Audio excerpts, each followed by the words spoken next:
every day that comes upon our lives is always a day of blessing. The reason why the life that we have comes from God.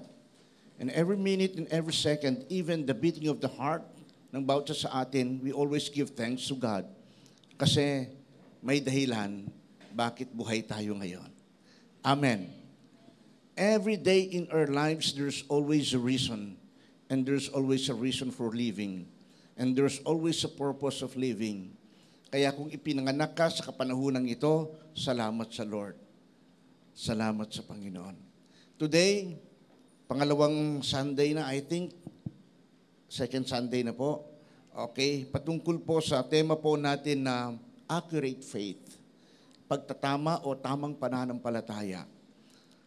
Pag-usapan po natin ang fulfilling God's mission or God's vision.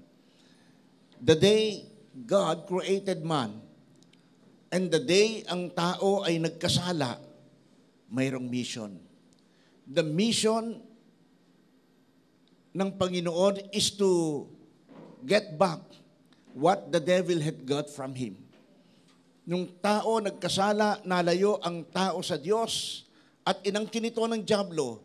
Kasi ang isip niya, akin ito, at naging kampon niya. But God so loved the world, He gave His Son for one reason, to get back.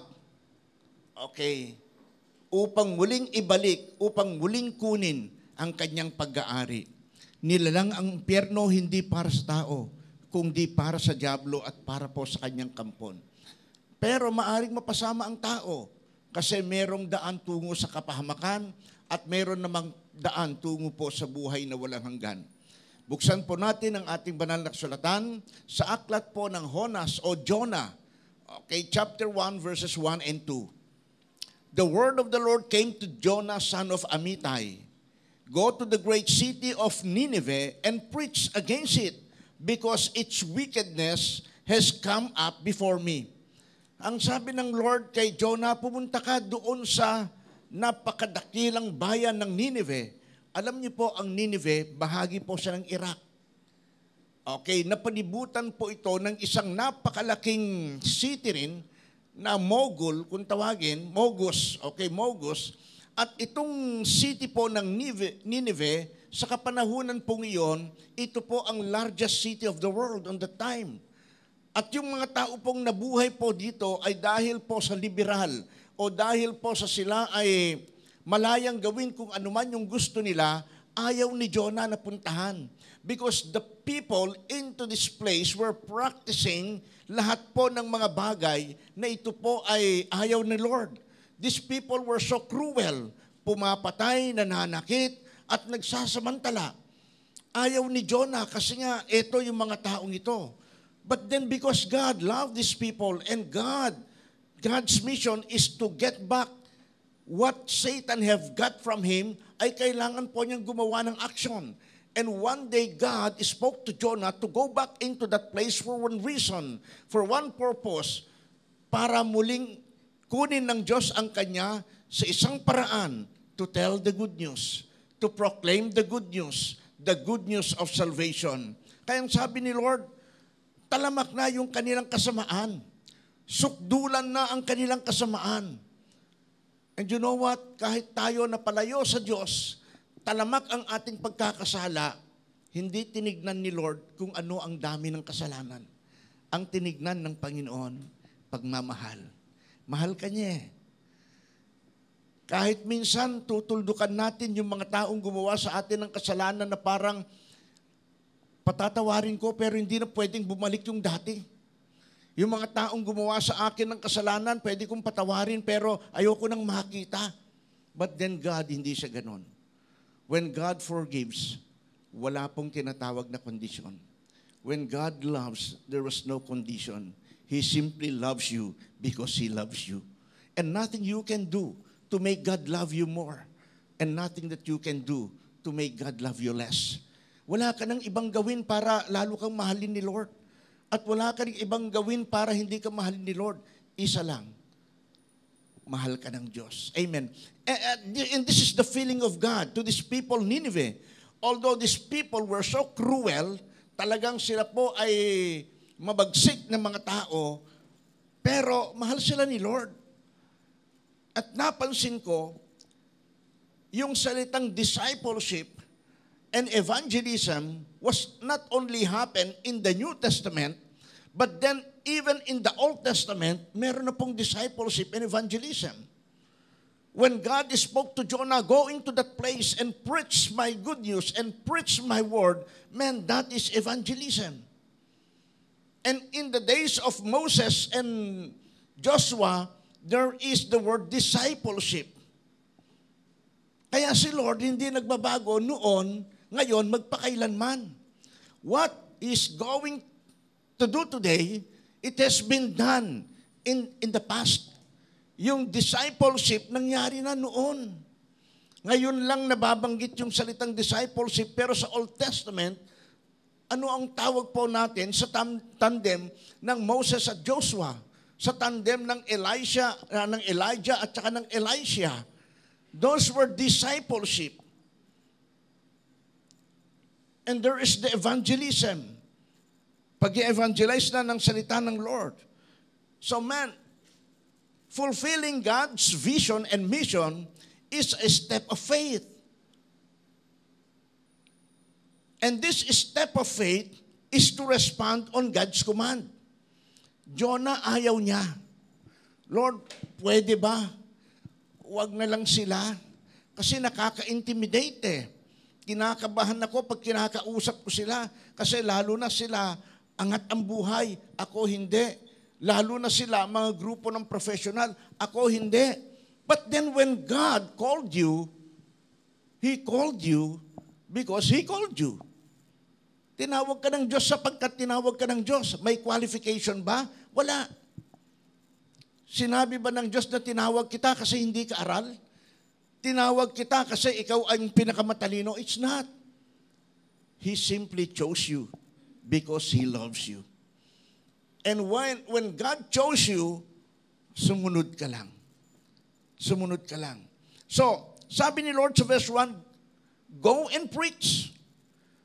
A step of faith is the start of your spiritual journey.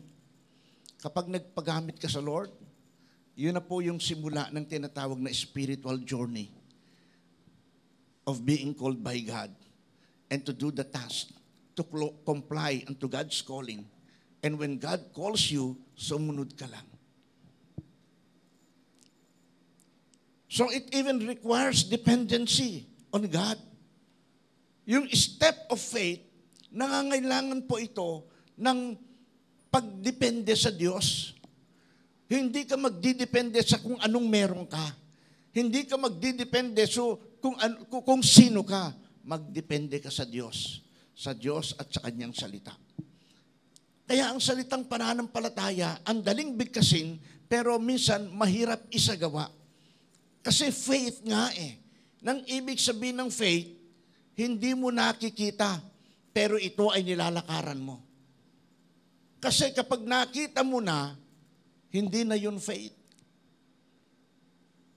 It is the things of things not seen, but hoping for the things that is to come. Because you are trusting on the one who have called you and promised you na hindi ka niya bibiguin. So it requires dependency on God. And step of faith means leaving your past behind. Paglimot na sa iyong nakaraan. Ano kung bunga ka ng pagkakasala? Ano kung bunga ka ng kamalian? Ano kung ampun ka? Ano kung saan ang pinagmulan mo? Ano kung mahirap ang pinagmulan mo? Leaving those past behind. Look forward to what lies ahead. Kasi merong nakalaang mabuti sa iyo si Lord. Amen. Kaya, kapag ikaw ay laging nakatingin sa nakaraan mo, hindi mo magagawa pinagagawa ni Lord. Magmumukmuk ka at bibilangin mo yung failures mo. But God was telling, do not even count those failures, but count on the blessing. Name them one by one, and you will see what God has done. Kapag tinignan mo ang nakaraan mo, magmumukmuk ka, wala kang magagawa, malulungkot ka. Masisisi mo pa yung mga tao na may kinalaman sa buhay mo. But when you leave your past behind and start walking together with God, every step of faith, it is step of blessing. Amen. Eh ano kung iniwan ka ng mga taong minahal mo? Di ba? Pastor, hindi po ako iniwan, ako po nang iwan.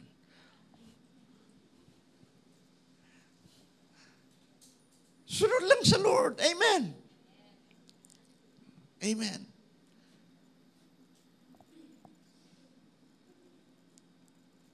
Fulfilling God's mission is to respond on God's calling. Merong calling, yung isa may command. At ang calling na to, Jonah was called for Nineveh. When Jonah was called for Nineveh, ayaw niya. Lord, ang sasama ng mga tao doon. Lord, pwede ba? Susunod ako sa iyo, pero wag dyan.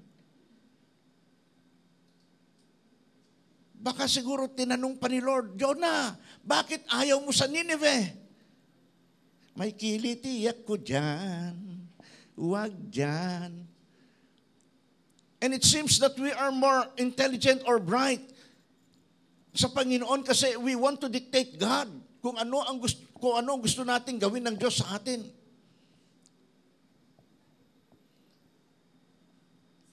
Sabi ni Jonah, Lord, I will, pero not on that place. Pero sabi ni Lord, Jonah, di mo alam, mahal ko yan eh. Kaya sila nagkaganyan because of sin. And someone must have to say my word. Tell them that I love them. Tell them that I care for them. Jonah, kung hindi mo sasabihin, who will? And you are the man specifically for that place. Ayaw ni Jonah. But because that is the purpose of God, dumaan si Jonah sa mabusising paraan. Dumaan si Jonah sa peligrosong daan, maibalik lang siya doon sa Nineveh.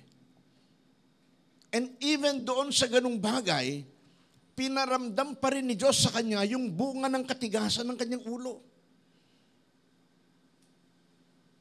Kaya ang hirap nun, ayon sa kwento, sumakay si Jonah papuntang Tarsus at pagkatapos, nagkaroon ng malakas na unos at napag-alaman na siya pala ang dahilan kung bakit mayroong sakuna at nung inihulog sa dagat, humupa at pagkatapos sinalo siya ng isang napakalaking isda at ibinalik siya doon sa lugar na yon. And it took Jonah 3 days and 3 nights into the belly of the big fish. Siguro yung 3 days and 3 nights na yon, yun po yung langoy. Langoy po ng malaking isda patungo po sa bayan ng Nineveh. It took 3 days and 3 nights of travel. Makarating lang itong malaking isda doon sa lugar ng Nineveh. And after the 3 days and 3 nights, ayun siya. Lumabas doon sa malaking tiyan ng isda at pagkatapos natulog siya. Ang sarap ng kanyang tulog, ang sarap ng kanyang pahingahan. But then, when the morning comes, ang sabi ng Bible, natuyo, and Jonah start to reclaim. Nagsimula na naman siya magreklamo. He start to murmur. He start to complain. He start to question God. Lord, what's happening? And then God told Jonah, Jonah, leave your comfort zone and start proclaiming the good news. And Jonah did. Hindi po natin matatakasan ang panawagan ng Diyos. We are chosen by God to specific task. Sinong nag-aakala o sinong lumagay sa isip mo nung bata ka na mula sa malayong lugar, dito ka titira sa bayan ng 13? Diba? Sinong nag-isip na ako, paglaki ko, doon ako gusto ko tumira sa bayan ng 13. Walang ganun. Kasi ayon sa iba, there's no place like home. Di ba? Sino rito ang hindi taga 13 mismo? Di ba? Kung saan-saan tayo nagmula, di ba? Tapos may mga team song pa nga tayo doon sa lugar na ating mga pinagmulan. Di ba? Galing ako sa lugar ng Cagayan Norte. At meron kaming kanta po doon. Cagayan, my valley home is dear to me. I shall love thee ever be where'er I may. Kahit saan ako mapunta, mahal ko pa rin ang bayang Sinilangan. Kasi doon tayo namulat. Doon tayo nahubog. And Jonah doesn't wanted to be in that place para makipagsapalaran. But then sabi ni Lord, anak, hindi ka makikipagsapalaran. The people need me there and I want you to be my representative.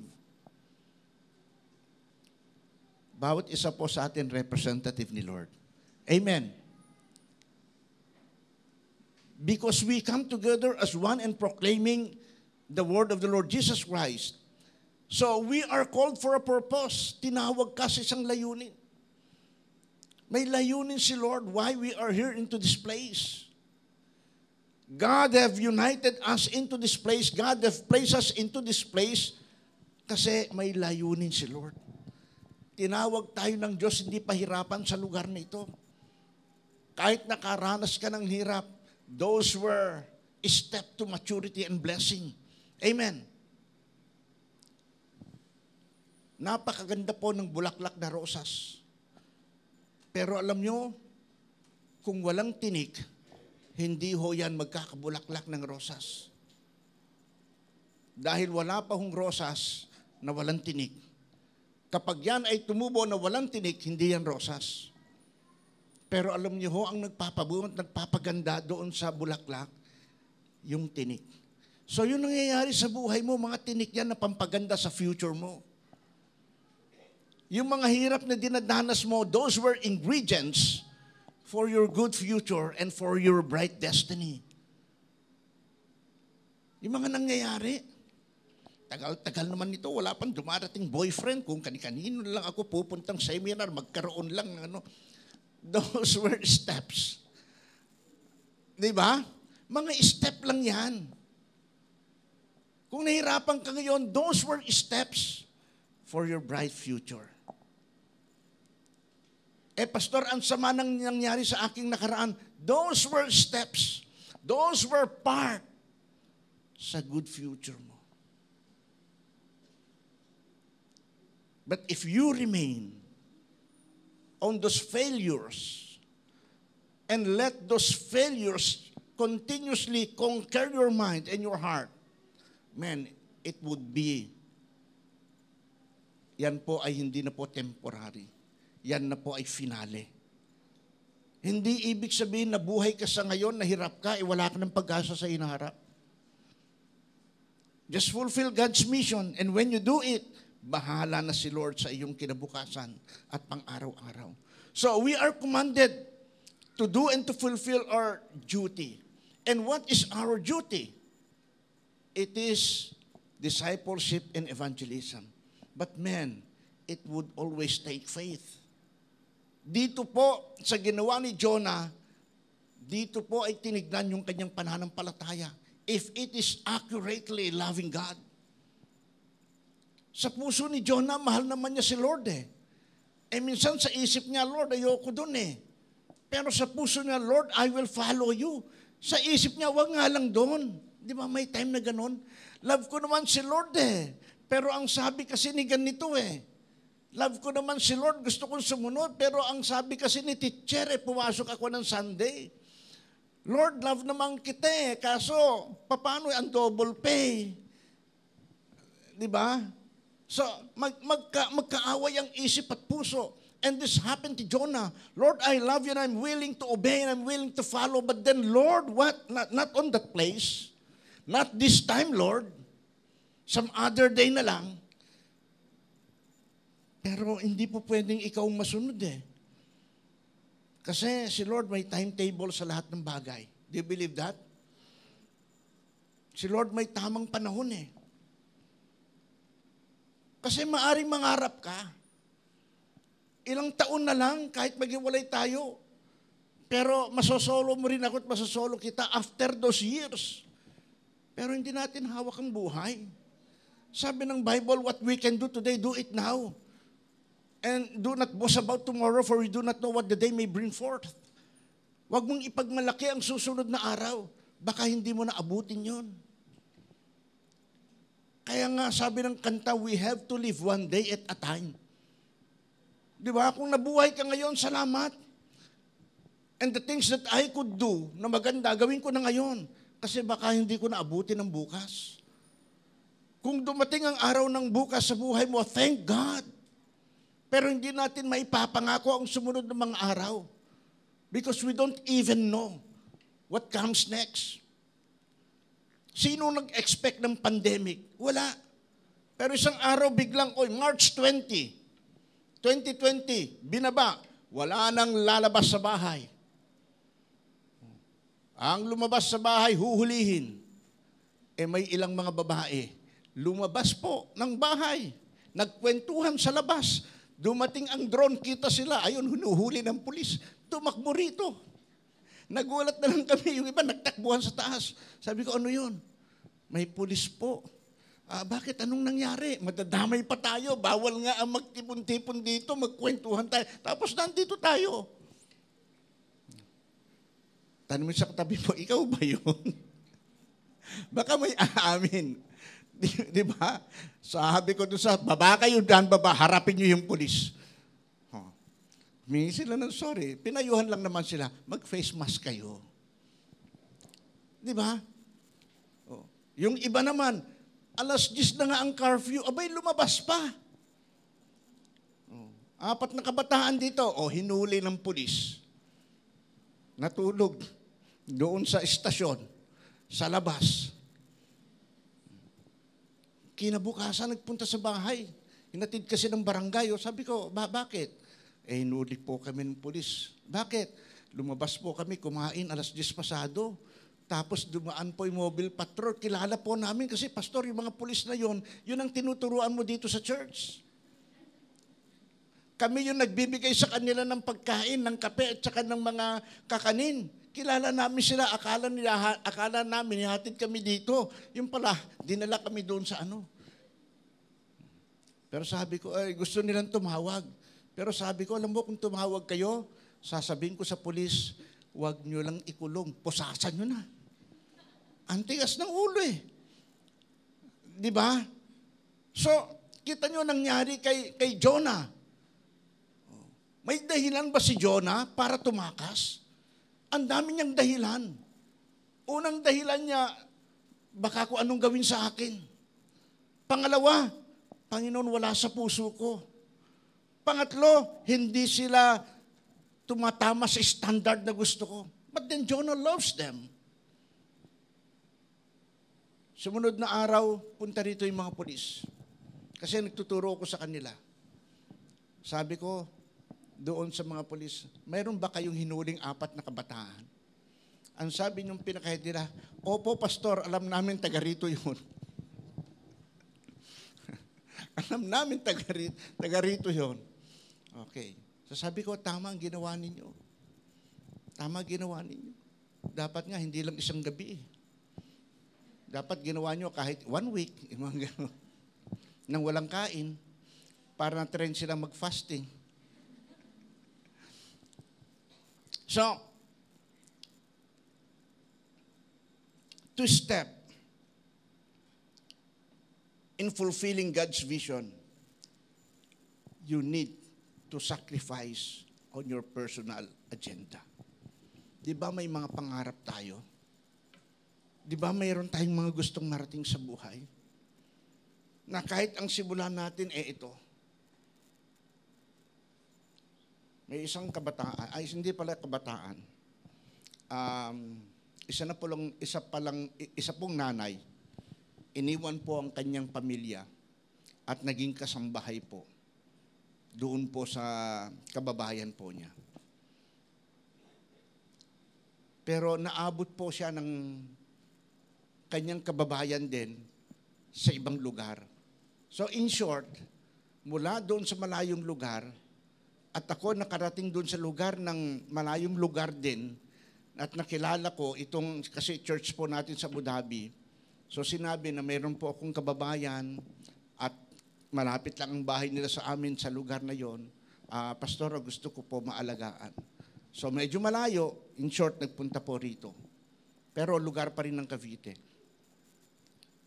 Nagpagamit sa Panginoon. At halos every Sunday, nasa church. Pero alam nyo, dumating yung panahon, nagpaalam. Sabi niya, Pastor, uuwi na po ako sa probinsya. Bakit? Kasi yung alaga ko po, hindi ko na po kayang alagaan. Malaki na po sa akin at hirap na po ako. So, kailangan ko na pong magpaalam para harapin ko naman ang aking anak. Muwi. Doon sa lugar ng Bicol, may church tayo po doon. Nakakatuwa, yung training na na-receive sa atin, ngayon po, siya na po halos ang nagpapastor doon.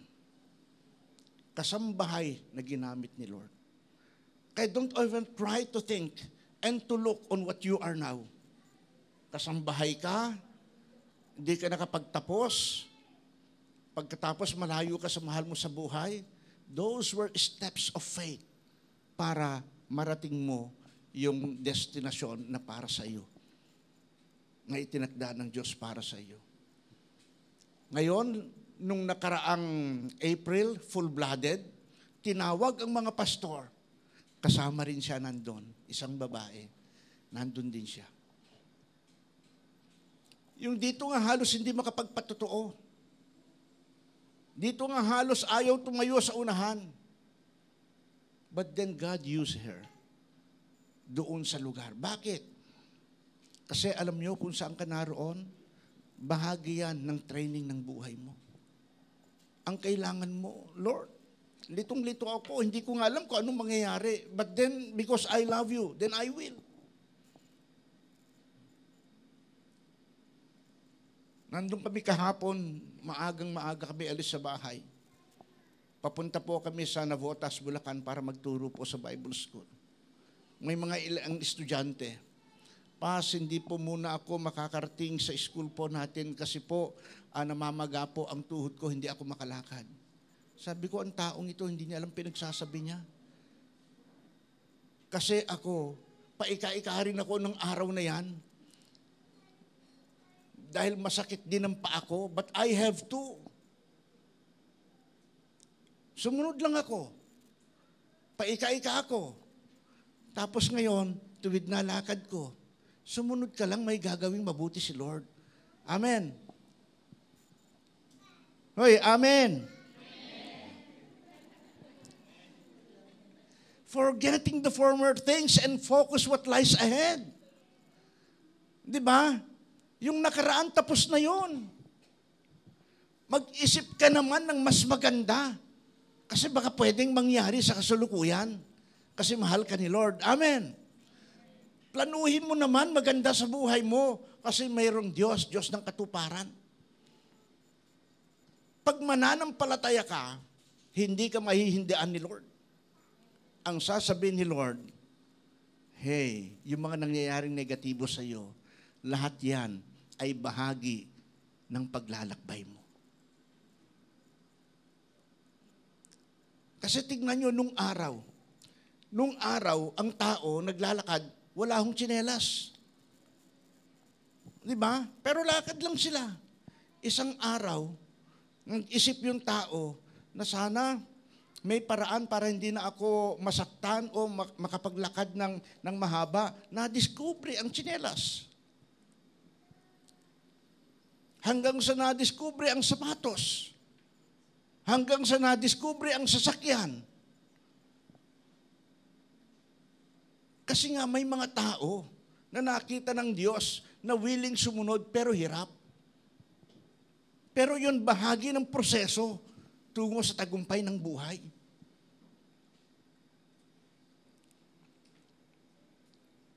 So your future, so with your destiny belongs to God. yung hinaharap mo, pati yung destinasyon mo, lahat yun hawak ni Lord. Hindi mo po pwedeng sabihin na dahil marami akong property at pera, maganda ang future ko. No. Dahil maraming kumpanyang bumagsak nung panahon po ng pandemya. Naipagmalaki ba nila yung kumpanya? Naipagmalaki ba nila yung marami nilang pera? Hindi. Pero yung mga nagtapat sa Lord, tignan mo yung katabi mo. Maraming pera ba yan? Nung panahon ng pandemya, maaring kulang. Pero buhay hanggang ngayon. Kung tatanungin mo siya, anong sikreto mo? Umasa lang kami kay Lord. Diba? Alam niyo, dahil sa pandemya, itong gusaling ito, pinasok ng magnanakaw. Diba? Pinasok ng magnanakaw. Pero alam niyo kung magkano lang nakuha niya? Chin, magkano nakuha niya? Barya lang. Si Chin kasi yung treasurer natin dito. Yung pera ng simbahan, nakalimutan niyang ilagay doon sa vault. Meron tayong vault eh. Nag-lock yun, kaya tawag Voltes 5. Sabi niya, Pas, nakalimutan ko. Kasi kahit ng panahon ng mga pandemya, may nagpapadala ng offering, may nagpapadala ng tithes. Sabi niya, Pas, nakalimutan ko. Naiwan ko doon. Tapos pumasok yung magnanakaw. At ang kinuha, yung barya na nasa tabi pa niya. Eh nung sumigaw si Chin ng 2:00 madaling araw, Hoy! Ganon sigaw niya. Hoy! Tumakbo! Naiwan yung payong, mas mahal kesa sa barya. Blessing, di ba? Nakuha niya, barya ang iniwan niya, payong. Mas mahal yung payong kesa dun sa barya.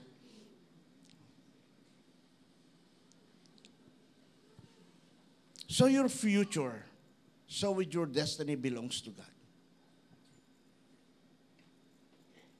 God has His own wonderful plan to those who obey. Ang Diyos ay meron pong napakagandang plano sa lahat po ng sumusunod. Sa lahat ng sumusunod. Eh kung ito nga, practice po nila ang pumatay manakit ng tao. Pero nung marinig nila na may nagbahagi ng salita ng Diyos, mula sa hari, hanggang sa buong nasasakupan, hanggang sa mga hayop, nag-ayuno, nagsisi. Kasi inihanda ng Diyos ang puso nila. Inihanda ng Diyos ang puso nila. Huwag matakot, ihayag ng salita ng Diyos. Kasi baka yun ang tamang panahon sa mahal mo sa buhay. Eh, pastor, nung isang araw lang kinontra ako niyan. Nung isang araw yon, iba ngayon. Paano kung hindi ka kukontrahin ngayon? O, yun lang, pastor. O, subukan mo na ulit. Kaya huwag matakot sa pag-invite. Pastor, paano kung magpalibre? Wala akong pera. Eh, paano kung ikaw ang ililibre niya? Dahil siya'y may pera. So, di mag-iisip ko, o nga no. Pastor, paano kung matapos ang gawain? Pakakainin ko. Eh, paano kung ikaw ang pakainin? So, kita nyo, ang dami nating katanungan, pero ibalik din natin, what if, what if? Sabi ni Jonah, Lord, di magbabago yan. Mga matitigas ang puso niyan, matitigas ang ulo niyan, kultura na nila yan, tradisyon na nila yan na manakit ng tao. Nagulat si Jonah nung nagbago, sabi niya, Lord, bakit? Bakit mo ginanon sila? Because God loves them. Kung magbago kapitbahay nyo, kasi mahal sila ni Lord. Pag yan minahal ni Lord at nagmahal sa Lord, mamahalin kayo dahil pareho na espiritu ninyo. Ang hirap kung pareho kayong Kristiyano, pagkatapos magkapitbahay kayo, magkagalit kayo. Abay, magkaiba espiritu nyo. Hindi po pwede na ang Holy Spirit sa kanya, mag-away. Kasi parehong espiritu na yan. Kaya kung ganun ang sitwasyon, abay mag-isip-isip ka. Baka ikaw talaga problema. Pero kung kaaway mo yan, nakapitbahay, Kristiyano ka, nagbago buhay, binati ka niya, hindi mo binati, ikaw ang mali. Pero kung nagbatian kayo, yun ang masarap, magpalitan na kayo ng ulam. Di ba? Kapag nangyaring ganon, it will spread out. It will spread out. Pag kami kahit na pagod, tulog pa, dumadaan yung basura maaga, may kakatok na sa bahay, Pastor, dadaan na yung basura. Maliit na bagay, pero I appreciate it much. Kasi kung tatagal ang basura, mangangamoy ka. Di ba? Pero may kapitbahay na ganun. O dito ako magpa-park ha, sabi ko sa kapitbahay ko, kasi nag-park yun sa kabila. No problem, Pastor, basta ikaw. O di ba ang sarap? Tapos minsan, pandemic, pupunta ako sa palengke, bibili ako ng 1 dosenang bigas, 1 dosenang itlog. Ha? Bibili ako ng 1 dosenang itlog, pagtapat ko ron, hati tayo, sa iyo 6, sa akin ng 6. Minsan, bibili ako ng pang-ulam, bili ako ng chicken, bili ako ng tosino, o sa inyo tosino.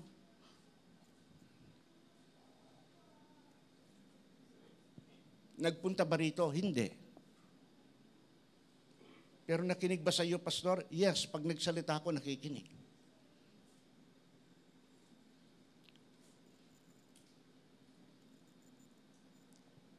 Alam niyo sa buhay, hindi mo naman kailangan pilitin ng tao.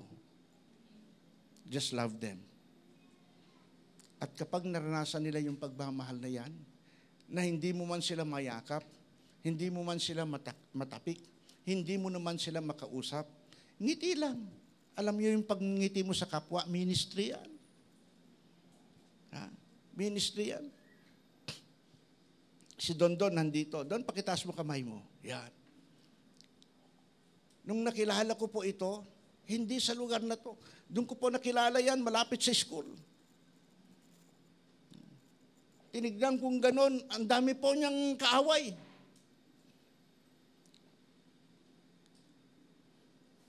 Tapos one time na padaan ako, sabi niya sa akin,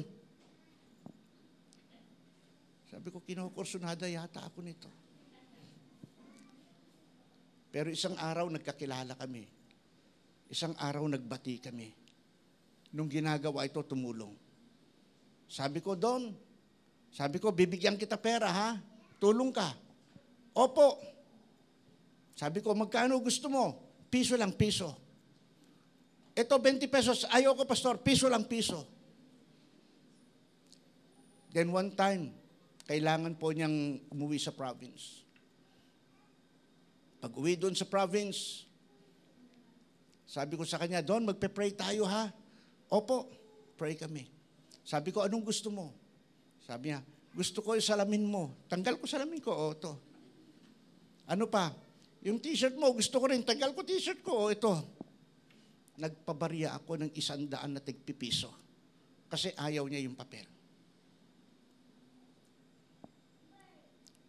Tagal na yun, pero ngayon magkasama pa rin kami. At kahit saan ako makita niyan dyan, magmamano yan. Pero ang turing ko sa kanya, katulad ko, pareho kaming normal. Because that is love. That is love.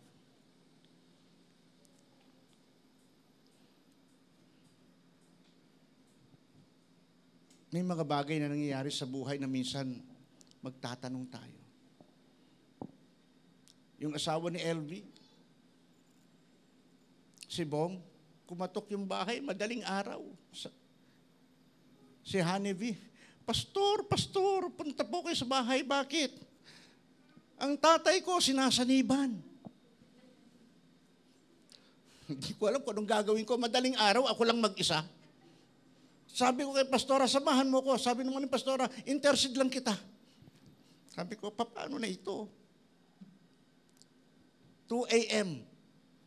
Tinawagan ko si Pastor doon sa Osorio.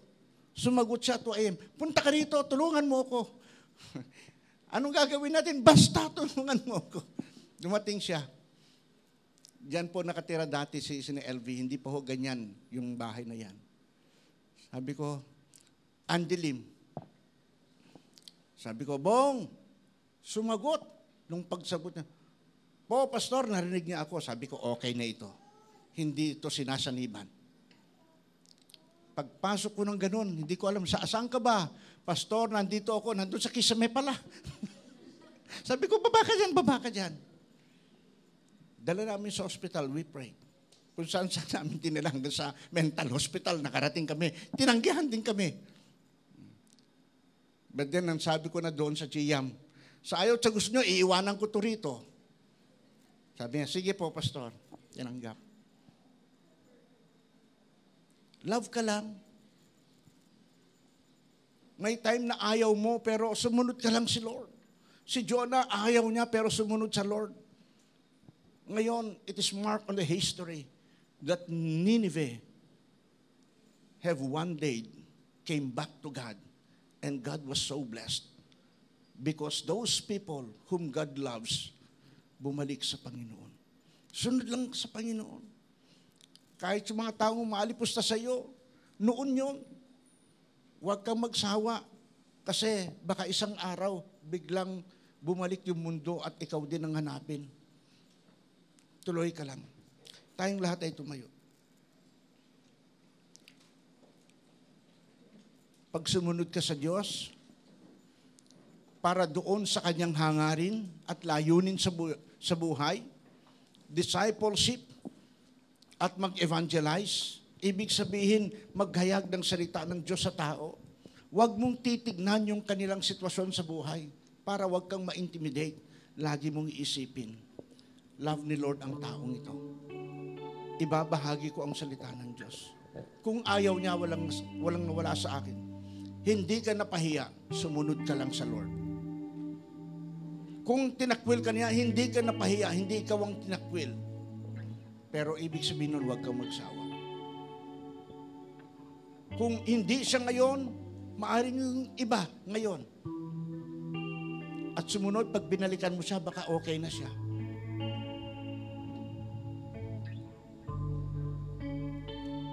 Do not be hesitant, nor be afraid to face your future. Learn to eliminate things that won't help you to achieve your destiny. Kung matakot sa hinaharap, maraming banta sa hinaharap, pero nandoon ka sa kamay ng Panginoon. Dami mong plano. At minsan, iniisip mo parang katapat para matupad ang lahat na to, pera. It's not. Money is not the answer of everything. But truth is, ano ang katotohanan? It is the blood of God. And that is the answer to your need, the truth. And who is the truth? Jesus. And who is Jesus? The author and the finisher of faith. Pinagmulan ng lahat ng bagay. Nagmamay-ari ng langit at lupa. At lahat ng naririto. At lahat ng nasa himpapawid, nandito sa lupa at sa ilalim ng lupa, luluhod at magsasabi, si Jesus ang Panginoon. You have Jesus, anong ikakatakot mo? Sa umagang ito, let us come before the Lord. Pwede na sabihin natin, Panginoon, patawad. Kasi minsan naduwag ako, minsan nahiya naman ako, minsan nag-aalanganin ako, pero minsan talagang ayoko lang na magbahagi ng salita ng Diyos.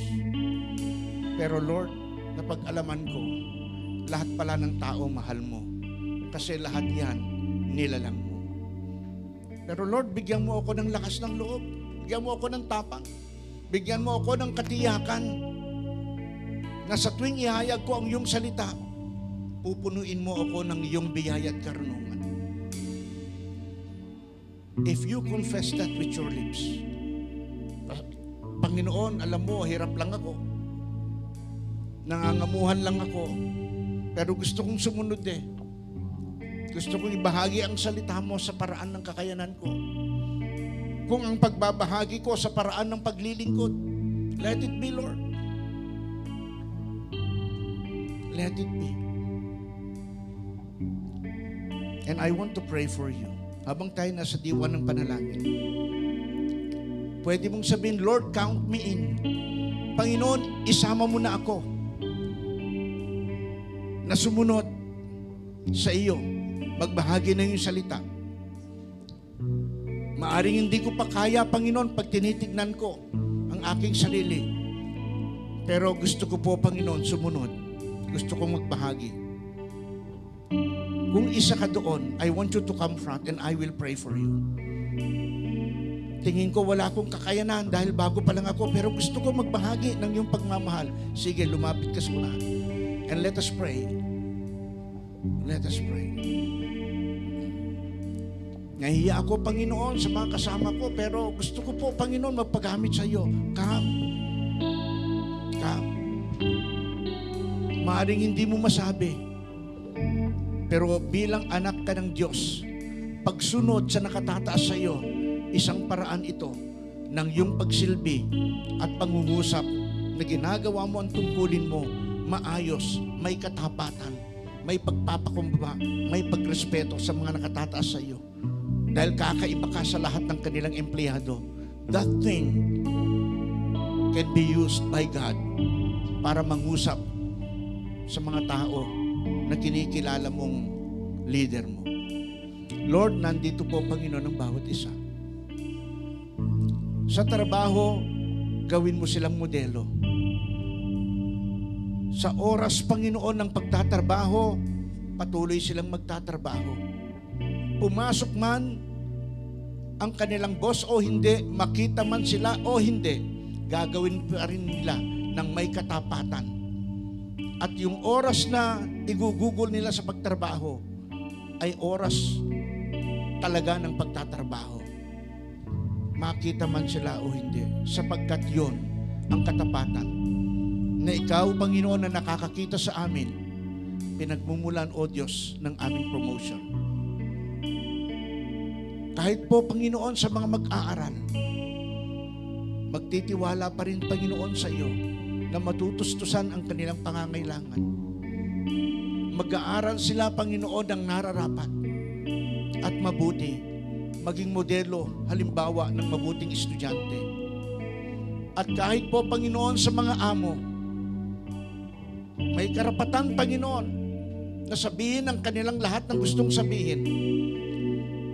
Dalangin ko, Panginoon, sa mga amo, matuto po, Panginoon, silang magmahal upang ang kanila pong nasasakupan ay madala, Panginoon, sa iyo at makakilala ng lubusan.